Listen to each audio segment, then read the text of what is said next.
અમદાવાદના એરપોર્ટ પર હવે કંટાળાજનક મેન્યુઅલ સફાઈના દિવસો ગયા.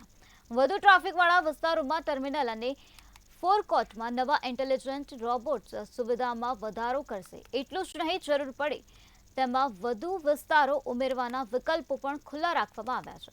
ટર્મિનલ 1 અને 2 પર ટેકનોલોજી સંચાલિત સ્વચ્છતા માટેની આ વ્યવસ્થા માટે 4 રોબોટ્સ નીચે મુજબની ખાસિયતો ધરાવે છે.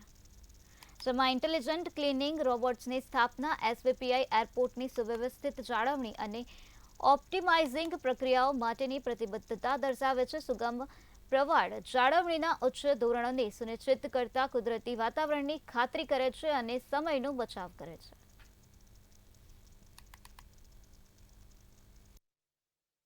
હવે અમદાવાદ એરપોર્ટ ઉપર રોબોટના માધ્યમથી સાફ સફાઈ કરવામાં આવે.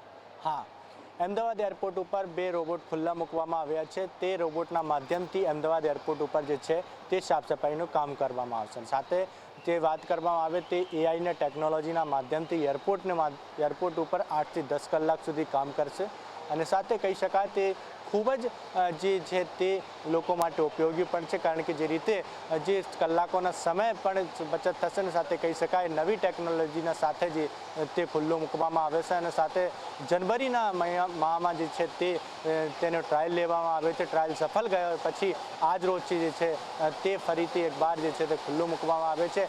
એરપોર્ટની સાફ સફાઈમાં પણ કામ લાગશે અને સાથે આવનારા દિવસોમાં પણ જે છે હાલ તો ડોમેસ્ટિકમાં છે અને આવનારા દિવસમાં જે છે તે ઇન્ટરનેશનલ એરપોર્ટમાં પણ લાવવામાં આવશે. અને બીજી બાજુ આપણે વાત કરીએ તો ઇન્ટેલિજન્સના માધ્યમથી કહી શકાય કે જે રીતે જે એરપોર્ટની બીજી બાજુ આપણે વાત કરીએ તો જે લોકો માટે પણ જે ઇન્ટેલિજન્સ જે રોબોટ છે તેને પણ જે બીજી વખત જે લાવવા માટે પણ કવાયત હાથ રાખવામાં આવી છે.